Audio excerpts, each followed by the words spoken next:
Welcome to the Quantum Love Podcast. I'm your host, Kelsey Grant. In this show, we'll be exploring all things love, relational mastery, and the initiations that entails, and what the journey looks like and feels like when we open up and let love lead. Let's dive in.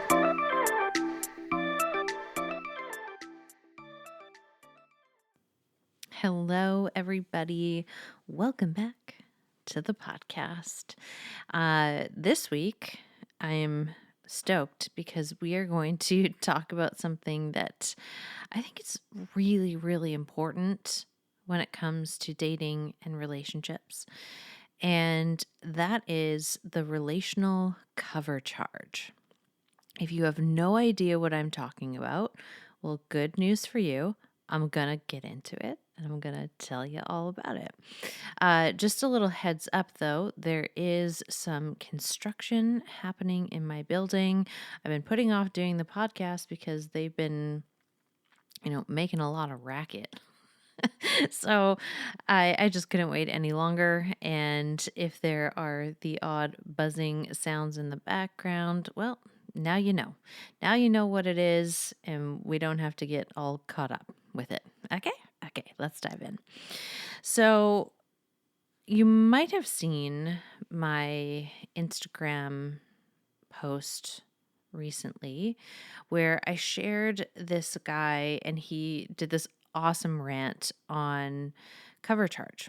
And basically the whole concept is if you really wanted to go to a club, like this was like the club of all clubs and you just love going to this place and they have a cover charge.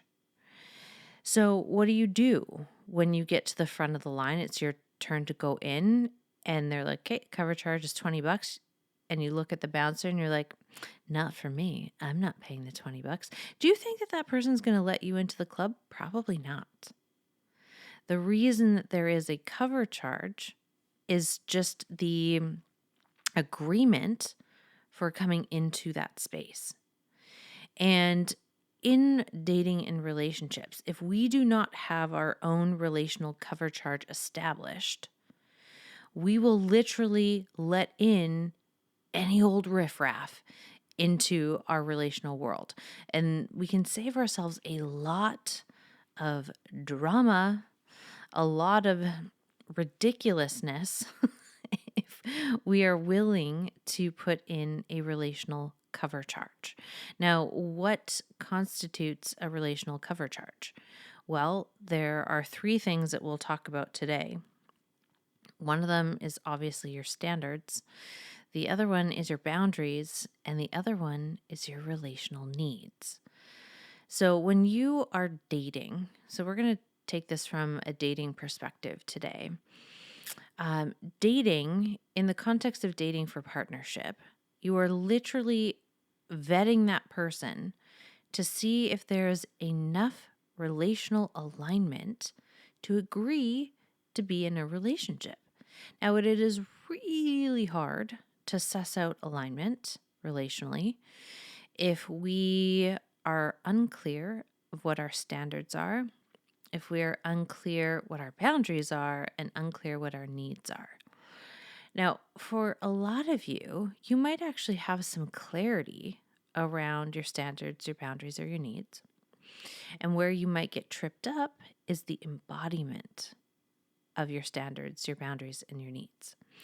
So there isn't really much point of knowing these are the things that matter to me if we aren't going to back them up, if we aren't going to essentially ensure that relational cover charge gets paid. And if we become that kind of flimsy bouncer who is just like, okay, you can come in, even though you have clearly shown me that you do not have the criteria to play at the level I want to play at, I'm going to let you in anyway. And when we do that, when we bring in someone into our relational lives that is not prepared or has not trained for the level that we would like to play at, One could go out on a limb and suggest that maybe you aren't at the level that you think that you are. Because when we are actually integrated at the quote unquote level that we think that we are willing to back up our boundaries. We're willing to advocate for our standards, and we're willing to advocate for our needs. Now, when we don't do that, there's a part of us somewhere in our psyche that doesn't believe that we can be mutually met inside of the things that really matter to us. So we downplay them. We pretend that they're not there. And you know what that does? It really pours into this whole build and blow pattern where, you let it build up, build up, build up, and then it blows up. Any of you ever had that happen? Where we just suppress it, we suppress it, we suppress it. No, it's okay, it's okay. No, that didn't bug me. That didn't bug me. I'm cool. Like, I'm a cool chick. I'm a cool guy. I'm a cool person. Like, it's all good. And it's really not all good underneath. Yeah. That's what happens when we don't have that relational bouncer who is charging the cover charge. And so, what the cover charge looks like relationally is when you start revealing, let's say, your boundaries, the things that are really important to you, things that really matter to you, the high quality information that people need to love you better, to be in service to what it is that you want to experience in the relationship. When they don't have that information, it's really hard for them to show up properly. But when you reveal a boundary to someone, how they respond to you will reveal a lot about their character. And I know that this can really trip people up because they're like, yeah, but like, what about attachment stuff? And like, what about wounds and all that stuff? Yeah. Okay. That's fine. It will literally reveal where someone's at. And we aren't dating people as, a service to humanity to kind of take them through their integration and their relational, transformation. You are not a relational daycare. That is not why we date people. It's not why we get into relationships with people. Although, when we don't bring a lot of consciousness to dating, then that's what ends up happening. There ends up being this like over-functioning, under-functioning dynamic that can happen, or the runner chaser can happen. There's all sorts of gnarly stuff that can happen when we don't go in really intentionally.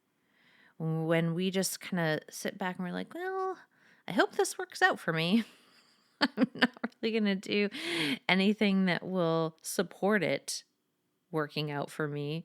And I'm just going to cross my fingers and just pray to the universe and to the energies of quantum love that this is just going to magically pan out for me.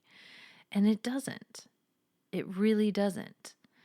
Because part of a conscious relationship, part of embodying quantum love is willing to be a responsible adult, meaning that we are willing to do what we need to do on our side of the fence to contribute to the cultivation of what we want to experience. So if we want to experience a conscious relationship, but we're dating unconsciously, that doesn't translate. Do you follow? Like, this is pretty clear that if you want a conscious relationship, you have to consciously date. That means you have to bring your awareness to how you are operating in the dating dynamic and bring your awareness of, am I really advocating for relational cover charge? And if I am not, what is going on with me that I don't feel that I am worthy of that standard? Because that's really, there's so much of it comes down to, I don't believe that I'm actually worthy to have the thing that my heart desire is driving me towards. So there's a bit of incongruence there. And that can happen when our relational and emotional wounds are running amok, where we kind of get into this pocket where we have this dream in our heart. We're like, this is what I want so badly. But then our behavior is literally doing the opposite. And so there's this conflict, this push and pull internally, which often is reflected in the push pull dynamics that we might attract relationally. So the push pull that's happening externally, like one of the reasons why that can happen is so that it gets our attention. Because that's a really gnarly pattern to get into. The whole runner chaser thing is really tough. That's not fun. It's not fun to, be chasing someone and trying to convince them to love you and convert them to love you. That isn't love, by the way. When that's happening, love happens out of two people's free will. Like both people have to choose to be there. And it's so much easier to choose to be in the relational dynamic when we are bringing more of ourselves forward in that relational dynamic. So if I'm being really truthful about what matters to me, so my boundaries and my needs, and I'm willing to embody my standards. So I think this is where people kind of get a little turned around too, is they go in with this kind of entitled energy of like, these are just my standards. And the standards don't really have anything to do with the outcome of relational health. So, for example, a standard might be that your person has to be this tall to ride, or like this body type, or this hair color, or they have to like this sport, or they have to be into this specific thing that you like, or they have to make this amount of money and have that in their bank account. All of those things have zero bearing on someone's relational maturity. Zero. And so if those are your standards, then you can't be shocked when the relationship turns out to be really kind of shitty, because we didn't vet for the qualities that would determine whether or not someone actually is relationally mature, is emotionally mature, someone who values love, values relationship. Because you can have someone, let's say, that really values making a lot of money at the expense of their relationships.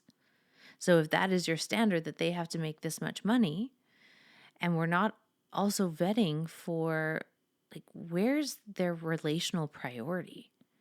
Like, do they really care about co-creating a relationship? And if you were to look at that, it would immediately disqualify them. They wouldn't have the the special code to get through into the club, which is the relationship with you. So they don't have the relational cover charge. And so when we are looking at standards, it's really important that we get so honest with ourselves. And a lot of the time when, let's say, we want someone who makes a lot of money, there's usually something way deeper in there for us. So it might be that we want to feel taken care of. We want to feel safe. Maybe we didn't have that financial security growing up. And if you can just get right with yourself about what the underlying intention there is, like what you're trying to get out of that. So whether you're trying to get security, stability, maybe you're trying to, develop that muscle, that financial muscle yourself. And so if you can bring it out of the shadow and say, this is important to me because of XYZ, that makes it more relational. Okay. So it's not that you have to necessarily scrap that, but we really want to look at the underbelly of it, because without looking at the underbelly of it, we will inevitably end up choosing people who might meet that criteria, but have no skills or very little skills that contribute to a healthy, thriving relationship, which again, you have this conflict between the relational dream in your heart and what's playing out in real time. So we have to kind of do some cleanup on aisle 5, as you will probably hear me say a lot if you're in my containers or if you've just been around my neck of the woods for a while. Like, we have to do our own cleanup on aisle 5 here and get really, really honest of, all right, these are, the things that I was holding as standards up until this point. Let me just investigate them a little bit. Do I have unmet needs that are related to the standards that I have chosen? And if that is the case, it is my responsibility to start tending to those needs now. So we'll go back to the financial example. So let's say you figure out like, oh, that's the reason why I want my partner to make this amount of money, is because I want to increase my financial literacy. I want to increase my competency with money. I want to feel more comfortable with money and with wealth. And I want to feel safe and secure. Okay, so now we know that. And now it's up to you to invest daily into building those muscles. And that might mean you ask, a question to your financial advisor. This is not my area of expertise, so maybe this wasn't the best example. But there are ways in which you can start to tend to that muscle every single day so that when your person does arrive, and they might actually, make that amount of money that you want, and we're not dependent on them now to be able to fulfill that underlying need that you weren't in approval of before. Instead, we can bring that need and that desire forward of like, my desire is to build my financial literacy. I haven't really taken that on at this point, like up until this point, but I'm actively working on it. And it's important to me that my partner kind of has that area locked down so that we're not both bumbling. But this is what I'm doing on my end to really build up that muscle. And if we are looking for a partnership, okay, a partnership won't want to play into those parental infantile dynamics or into those codependent dynamics where like I'm going to rescue you from yourself. That will be a big turnoff for someone who is really sovereign, who is really anchored, who's really embodied in their own experience of themselves, in their own healing, in their own embodiment of love. It'll be a real turnoff when someone comes in trying to hook and pull you into the role of literally playing their parent. It's not cute, and it's really incongruent with the frequency of partnership. So conscious partnership requires two healthy, functional adults who come together and be like, okay, yes, I don't have to have it all together, but these are the areas that I'm really strong. These are the areas that I'm working on. And I want to hear what's true for you, what's on your side. And we're not here to save and rescue each other. We are here to be in service to love. I'm here to be in service to the truth of who my partner is. So the way that looks in relationship is if my partner is not in alignment with who they truly are, it is my job to be in service to the truth of who they are and maybe be like, yo, what's going on there? I'm noticing some stuff that's happening. Let's talk about it from a really open, loving, but firm and direct place. So we don't step over stuff. but we don't get really harsh with our delivery either. And this is the world of conscious relating, where we are considerate of the other person's experience, but not to the point where we are coddling their experience. Because anytime we are coddling or rescuing, we are not in service to love. So, for any of you who have meddler patterns, any of you who have overfunctioning patterns, any of you who have rescuing tendencies or savior tendencies, that might have whacked you a little bit. And if it did, let it unwind in your system. They don't use that as ammunition to beat yourself up. Instead, use it as a key to unlock the storehouse of where you've kind of kept yourself small, you've kept yourself contained, you've kept yourself from really being in the fullest expression of who you actually are. And you can't be in approval of the fullest expression of who you are if we are, making these parts wrong, if we're shaming ourselves for these ways of being, for these masks that we wear, for, these patterns that we pick up in order to kind of get through life. But if you want to build into conscious relationship, we can't just be running our survival strategies, running our defense mechanisms, running our masks, and also arrive in, the happy ever after, relational dream in your heart. The relational dream in your heart requires a deconstruction of everything that isn't congruent with love. And that will mean some of our patterns have to go through a period of, purification is really the best way to kind of look at it. Like we're kind of washing ourselves clean from the stuff that we've picked up along the way that isn't actually serving us anymore. Because a survival strategy, a protection mechanism, it will have served you at some point, and it will have gotten you to right now. And if it's gotten you to right now and you're listening to this podcast, chances are you're at the juncture where you are ready to move into, just surviving to thriving. You are wanting to move from, relationships that kind of just happen to relationships that are created intentionally. And we want to move from not really being an embodiment of love, but into a deeper embodiment of love and truth. And so to be a deeper embodiment of love and truth, we have to tell the truth on ourselves.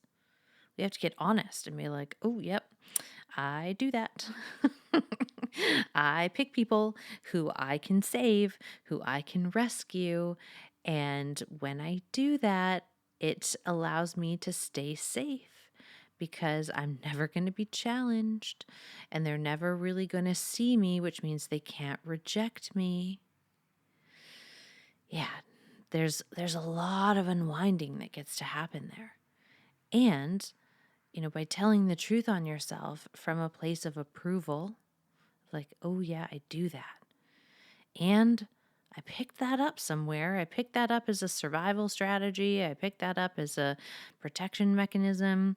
And it's gotten me to here, but it isn't going to take me where I want to go. So I have to first admit that it's there before I can work with it to transform it.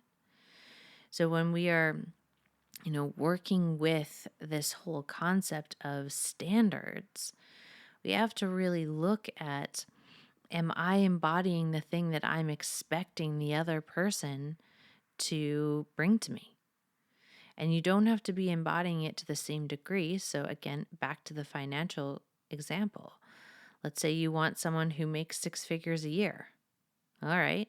Does that mean that you have to mirror that and you also have to make 6 figures a year? No. But it does mean that you have to be on the path of your financial literacy. You have to be on the path of cleaning up your financial imprint, your relationship to finances, your relationship to wealth, your relationship to prosperity. And if you are doing that, then there's more room for, two people to be in slightly different places, but also be in service to each other. Because I think that's what we forget sometimes when it comes to conscious relationship. We think the person has to be at the exact same place, at the exact same time. And sure, that is important, especially if you are looking to have a family and you are on a really distinct timeline with that. If you want a family within the next year and they aren't sure if they want a family, it's probably not the best person to invest your time with. They might be a great human, but there's other things that they want to experience. And that's totally okay. And if you shame them for not wanting what you want or not being ready for what you want, guess what? You're not ready for it either. We really out ourselves quite a bit when we are dealing in the realm of relationship. Like we can get so self-righteous about, well, this is what I'm ready for and they better show up. And yet we're acting in ways that are so incongruent with the thing that we actually desire. Because let's say you really want a family and you really want a healthy family. Well, that requires you to be in right relationship with reality. That requires you to be respectful and reverent of other people and where they're at. That requires you to be honest. That requires you to be a good listener. There's so much that goes into, building the foundation for a healthy family. But if we are literally trying to pull someone along, be like, be ready for the thing that you're not ready for, or I'm going to shame you for not being ready for the thing that I want right now. Well, you might somehow manipulate someone into a relationship with you, but that doesn't mean that they're going to like being there or that they're going to show up in a way that actually helps you build the relational dream in your heart because you didn't lead from the relational dream in your heart at the beginning. So when we advocate for these standards and instead of moving on that more superficial level, we take those things and we do a little bit of deeper inventory of what am I really after here? When I want someone who's a certain height, let's say, well, that person, you might be looking for an experience of safety and being held and protected. And having a partner who is, certain number of feet tall gives you that experience somatically. And so your work in the meantime is to create more internal safety within yourself, to protect those parts of you and cherish those parts of you, your inner child, your inner adolescent, your younger self. The parts of you that are in the shadow, the parts of you that are in the light, can you protect all of them? Can you advocate for all of them? And when we're able to meet ourselves in that way, yes, we might still prefer to have a partner who is certain feet tall, but it's not a requirement. And we're now vetting for character more than we are vetting for anything superficial that has no relational bearing. So you can want those things, but make sure that you're also setting standards for the the parts that actually will tell you something about their relational capabilities. So to me, the standard has more to do with someone's level of respect for themselves, for me, for other people, for animals, for the world. Do they go through the world and go through their life from a place of respect and reverence? Or is it mostly just all about them all the time? Because that is not something that interests me at all. Another thing that's really important is generosity. How generous are they? So the spirit of generosity, which could be as simple as opening a door for someone, or you see someone struggling with their bags and you offer to go help. You know, there's so many ways that generosity can manifest, and it really doesn't have anything to do with money. It has everything to do with the energy of being in service to something bigger than yourself, to being led by kindness, caring about other people. These are things that are really important. Um, Something else that is really important to me is, the ability to be in reverence. So, reverence and respect kind of go hand in hand, but are they really reverent for, someone's soul path? Do they revere that work? Does that matter to them? Do they really want to support and cultivate their own soul work and contribute to the soul work of their partner? Does that matter to them? Another quality that is really important to me, at least, is someone's ability to listen and really hear what's being communicated. So, communication skills, everyone kind of says that as a blanket statement, but if you can distill down what you actually mean by that. So, for me, being heard, I'm an auditory processor. So, being heard and understood is really important to me. And also, really hearing and understanding the other person is important. Like when I'm with someone, I'm really with them, I'm present.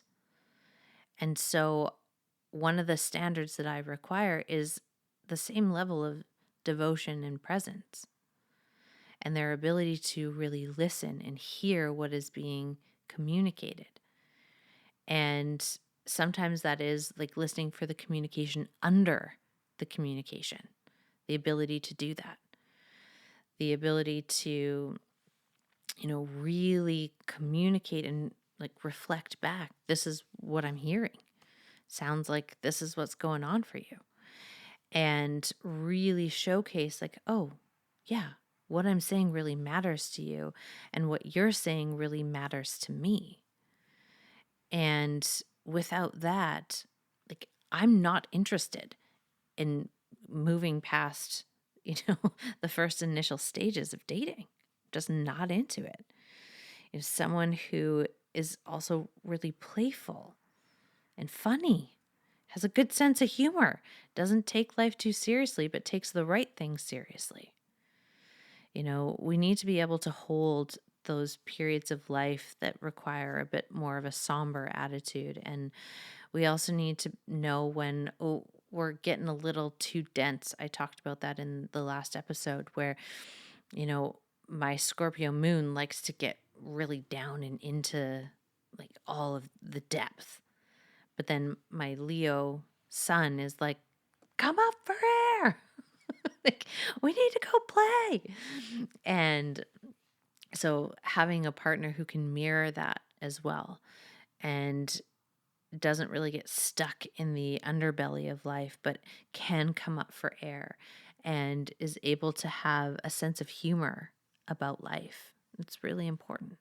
So notice this had nothing to do with body type. It had nothing to do with age. It had nothing to do with financial status, but it had a lot to do with certain qualities and values that are really important to me, and values that really help anchor in the foundation of a conscious relationship. If someone doesn't care about personal development, they don't care about relational development, chances are they're not really going to be that keen on building a conscious relationship. They might be in the set it and forget it category of relationship, where they just want to get into the relationship and then it should just work. If you meet someone like that, and that is legitimately what they believe, that if it's the quote unquote right relationship, it should just work. There should never be any conflict. There should never be any challenge. It should just be smooth sailing. That is not someone who is committed and devoted to the path of conscious relating. That is someone who wants to avoid themselves, most likely, and avoid the richness that can be cultivated in a conscious relationship through the exploration of self, each other, and the relationship. It also means that we have to have conflict skills. Like, you have to be able to navigate conflict to have a healthy relationship. A healthy relationship isn't a relationship that's void of conflict. Healthy relationships have conflict, and they have it all the time. Maybe not every single day, but like it's common. Like, you're literally trying to merge two different perspectives, two different experiences of the world, two different ideologies, two different like worlds of conditioning, and merge them into this container called relationship. Of course you're going to bumble. There's going to be friction. And the friction is what helps us bring our shadow material to the forefront so that it can be loved into wholeness. It can be integrated properly. And if you have someone who is conflict avoidant, and people will literally reveal themselves to you in the first 30 days of knowing them if you are willing to really pay attention. So if talk about conflict on a date and they're like, "Oh, I don't do conflict. I don't do drama." Yikes. Run. Maybe you're the one that said that in the past. I don't do drama. I don't do conflict. Well, then we know already that that person does not have yet, they have not built in the skills that are required to really hold the significance of a healthy, functional, conscious relationship. They just don't. And that doesn't mean that they won't, but we aren't dating for potential. We're not dating for the person that they one day, someday, maybe can be. We're dating and we're relating with the person who's there in front of you right now. So do they meet the standard today? Not in a year when they maybe do some work on themselves, but today. Like, this is a measure for me. If this person didn't change anything about themselves for the duration of our relationship, would I be happy, fulfilled with being in a relationship with them? If the answer is no, then I have my answer. I've gone as far as I can go with that person. And if the answer is yes, then I know and I can trust myself that I'm not getting into that relationship to try and change them, because I've definitely done that. I definitely have gone through those phases of what I like to call relational conversion therapy, where it's like, oh, I see your potential, and our relationship is going to be the vehicle for you to be my project. I'm going to literally mold and sculpt you into the piece of art that I see in you. And you know what happens when you do that? Is that once they become the person that you saw in your mind's eye, they leave because they've outgrown that dynamic. And there's a part of you that isn't actually ready for a conscious relationship either. If we are looking at someone as a project for our own enjoyment and our own fulfillment to change and transform, that isn't love. There's a lot of self-avoidance that happens in that pattern of, well, let me try and change you and make you into the person that I see you to be. And if I can do that, that must mean that I'm worthy. That must mean that I'm valuable, because I was able to help facilitate this transformation. What also happens in that dynamic is you take way more responsibility and accountability, and you take a lot more credit than is yours to take. This is where we can get that idea that I can change someone. No, you don't change someone. Another person will change themselves. You might inspire them to change, but ultimately the change is on them. They are living in their body. They are existing in their life. And if they make changes, they've made those changes because they wanted to. And, of course, there's the outlier of like someone changes because then they don't really want to change, but they're doing it to make the other person happy. And there's a whole world of exploration inside of that. The people pleasing, the nice person programming of like, I'm doing this not because it's true, but because I want to get you off my back. That isn't going to lead you into the world of relational bliss either. So we just got to get so honest with ourselves here because we do a lot of squirrely things as human beings. Especially in relationships. Like we get really fucked up when it comes to relationships sometimes. And because we often don't see relationships as a vehicle for transformation. We don't see them as the vehicle that supports our evolution. Like you will literally learn so much about yourself in every relationship that you have. Every relationship you have will reveal something new to you about you.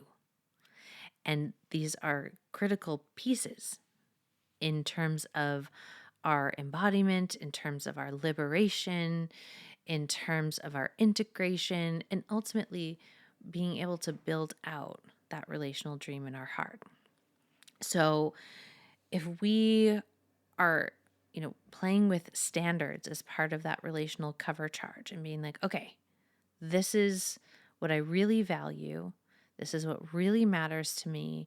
And I'm going to uphold that standard because this relational dream in my heart is so important to me. I'm not willing to back down on that. So that's, one area, relational cover charge. And then boundaries. So when you reveal something that doesn't work for you or something that would work for you better, and of course, we have to take into account like how you're delivering that information. But let's say for argument's sake, you've been doing some of this work and you're really clear that how you delivered that came from a really open place. It came from a really true place. It came from a really loving place. So let's say you're really certain about that. And the other person reacts very poorly to your boundary. They either collapse, they might get defensive, they might reject your boundary, reject you. There's a lot of gnarly things that can happen when someone is faced with a boundary. And someone who's done their relational work understands that a boundary is an invitation into deeper relating. A boundary isn't saying, fuck you, I don't want you in my life. It's saying, I actually want you in my life, and this is how we can do that. This is how to be in right relationship with me, because I want to be in relationship with you. This is important to me. But if someone is in that more emotionally infantile state, or if they're kind of locked up in their, angsty adolescent, when they hear a boundary, they're going to make it mean that they are unworthy, that there's something wrong with them, instead of seeing the truth of it, which is, oh, like we're getting to know each other. There's no way I could have known this before you told me. Thank you for telling me. It's important for me to be in relationship with you too and do the things that feel good to you. And let me weigh that against what's true for me. Is what you're asking of me something that I can actually provide? Is it something that I want to provide? And you have to get honest with yourself. And if the answer is yes, well, then someone who's emotionally and relationally mature is like, okay, thank you for telling me. I will do my very best to integrate that. And then you see the integration happen in their behavior. They're not just blowing smoke up your ass where they're saying, yeah, I care about this, and then they don't. They don't actually integrate it into their behavior. So again, this is part of that relational cover charge. We're seeing, like, first of all, how do they respond to a boundary? Do they take it so personally that you literally have to caretake them because they've collapsed? Or do they blow up and have an egoic, inflamed response to that? Or do they take it in? They consider it against what's true for them and what they can and can't provide. And if they can provide what you've asked for, they agree. If they can't, they counter offer. They bring, like, okay, what you're asking, like, I can't quite provide that, but I could do this. Would that work? And then you literally play let's make a deal.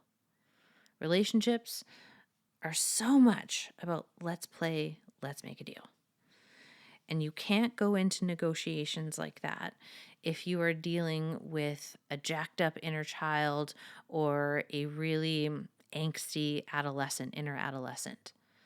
So we have to actually, vet and see, like, where's someone at in their emotional development here? Because if they don't know how to touch their own emotions, they will not be able to hold space for yours. And that is a really critical part of having a conscious relationship, is being able to really hold space for the fullness of who you are, but also who they are. Okay, so we really want to see what's going on there. So the first relational cover charge is the standard. The second one is the revelation of the boundary. The third is the revelation of your needs. And often needs and boundaries kind of go hand in hand. That's why I often talk about them. If I'm teaching a class, they get taught together. Because if you do not know what your underlying need is, when you put up the boundary, it's kind of like this cutting energy. It like cuts off connection if we don't know what the underlying need is that we can advocate for. So if you know what it is that you need to thrive, not only in life, but in a relational dynamic, and they're not into that, they're like, I don't care about that. I don't want to cheer you on in life. Like, I just want you to cheer me on. Then we're like, okay, well, this person does not have the right currency to come into this relational world with me. So they don't have the currency of the cover charge to come through those gates. So if we want to be in conscious relationship, we have to get more picky, let's say, of who we let in those relational gates. You can't just let anyone in. And that doesn't mean wall off and never let anybody in. It just means be more discerning, slow down. People want to blast through the dating phase because the dating phase kind of takes us to our edge. That we really get to see how relationally developed we actually are and how emotionally developed we actually are in the dating phase. Because it will bring up all of our stuff. And so one of the reasons why people want to fast track into a relationship is so that they can avoid all of that stuff, but then they're not vetting properly, and all of that stuff that they are trying to avoid then just comes up in their relationship. And it can get really messy. This is why there are some relationships out in the world that are really toxic and really messy and really unhealthy, because they either did not have a relational cover charge, they didn't vet for, certain standards, quality of character, the person's like relational like health and maturity.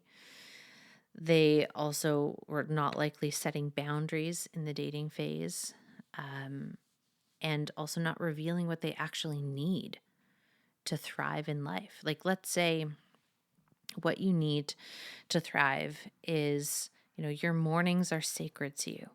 And that is where, let's say you get up and you do all of your creative cultivation. So maybe you like play scales on the keyboard, or you play your guitar, or you songwrite, or you paint, or you draw, or you write, whatever it is.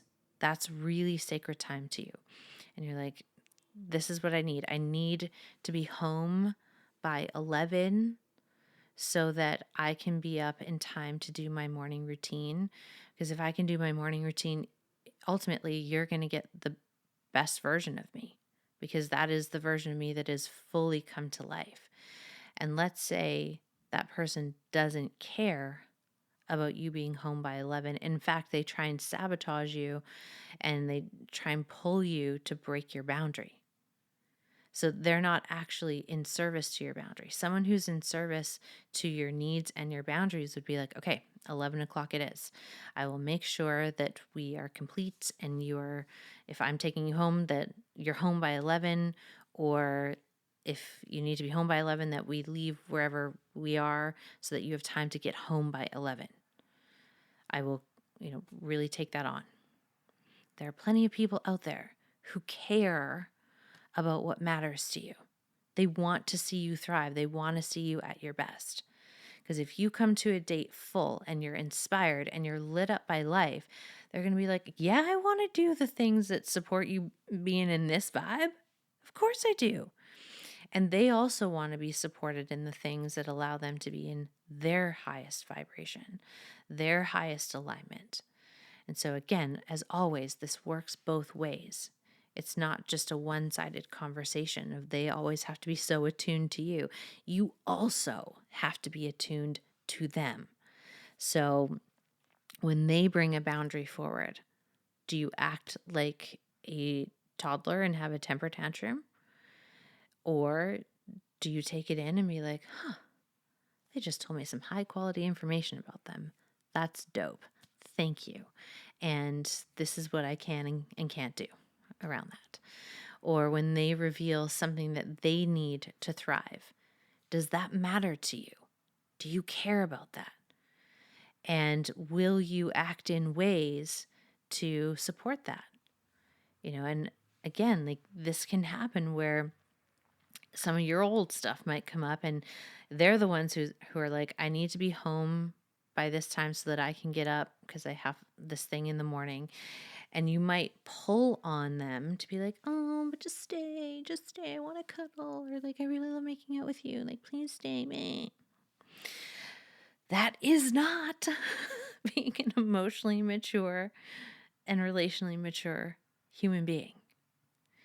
That is you pulling and you're testing to see if they will break their boundary, instead of you really showing up in a way to be like, okay, I hear this is important to you.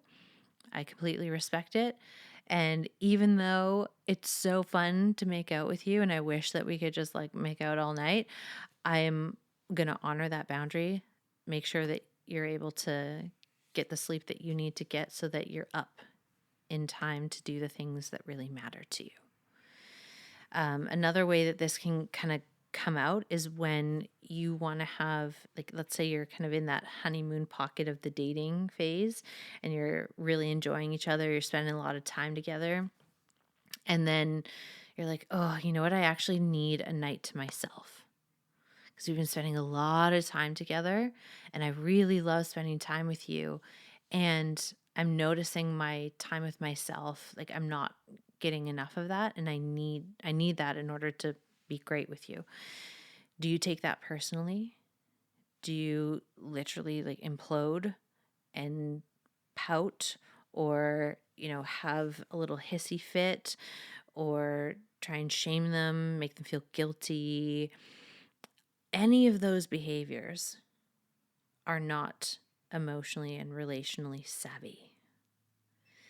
So those behaviors will reveal where you're actually at on your relational mastery journey. So we have to pay attention to, obviously, the other person because we're vetting them, but we also have to pay attention to ourselves. Like, how am I showing up here? Am I really showing up in alignment with the thing that I say that I really want? Or am I trying to skip some steps? Am I trying to skip doing the actual work and just like plot me in the happy ending? Like, put me in, coach. Just put me in the championship game and I've never trained a day in my life. Like, come on. We gotta have a sense of humor, but we also have to be honest with ourselves. because that's what can happen. We might want this really healthy, vibrant, conscious relationship, but we're not willing to do the emotional alchemy. We're not willing to build the relational skills. We're not willing to do the shadow work. Like, we're not willing to get into the body and like move some of that stuck, congested energy. Well, then, the desire that we have is not congruent with who we're being. So, as I said at the beginning, like there's this mismatch, there's this misalignment. And so dating will often reveal if you are actually in alignment with the thing that you ultimately want. If you pay attention to yourself and if you pay attention to what's going on with the other person, like that's part of it. Relationships are relational. So it's not just about you. It's not just about them. It's about you. It's about them. And it's about you and them together. So how do our energies mix together? Is this a mixing that is actually in service to the two of us? Is it actually in service to the relational dream in my heart, to the relational dream in your heart? And then ultimately, if it is, then there will be a new relational dream that is co-created from both of your individual relational dreams. There's this merging that happens. This is what we talk about in terms of the codes of union. There's this merging between the two people and what they truly desire and what they really want to build and co-create together. So if we want to end up there, it is essential that we start charging the relational cover charge, that we make sure that the other person has the proper currency to pay the relational cover charge. And remember that they are also vetting that about you. So, do you have the proper currency? Do you have the cover charge to enter into their relational world as well? So, I'm going to leave it there for y'all. um, it was a lot, I know, and you'll probably have to go back and listen to it a couple times. I approve of that exploration. You'll hear something different every single time. And I would love to hear your takeaway. And so feel free to come over and join us in the Quantum Love membership. It is, a beautiful place where you can come and digest the podcast, start working on some of those relational skills, meet other people who are doing the relational work and who care about the emotional and the relational alchemy world. And if you'd like to come over there, the link is in the show notes. If you'd like to drop me a line on Instagram and say, this is my takeaway, feel free to do that. If you'd like to look into doing the deeper levels of the relational and the emotional embodiment work, there are two options. You can join the Embodied Alchemy series. We are doing the Codes of Quantum Love next. That is the next 8-week series. We start on April 6th, and we get to do some guided alchemical embodiment work. We also do some relational teaching, and there is group coaching in that program. And if you'd really like to drop down and hop on that path of relational mastery, the path of initiated is the path to do that. So that's a 13-month path where there is curriculum, there's all of the embodied alchemy work, there's mentorship calls, there's lots of goodies in there so that you can start building those necessary skills. You start to break down like, ooh, what are my standards? What are my boundaries? What are my needs? And how can I really embody them in a way that invites another person to come closer, but also embody them in a way that's integral to my soul and what's really true for me. So if any of that has pinged you, feel free to head to the show notes, and all of the information is there for you. And if you just want to share the episode on your social media or share it with a friend, someone who you're like, they need to hear this, please send it away. Share with your friends. And if you feel so inclined to hop on to Apple Podcasts and leave a review, a written review, it would be so helpful. It just helps the podcast get to more people who care about relational mastery, who care about quantum love. And ultimately, we end up in a world where there's a little more love and a little more magic. So thank you, thank you, thank you for tuning in. And I will be back with a new episode next week for you. Bye, friends.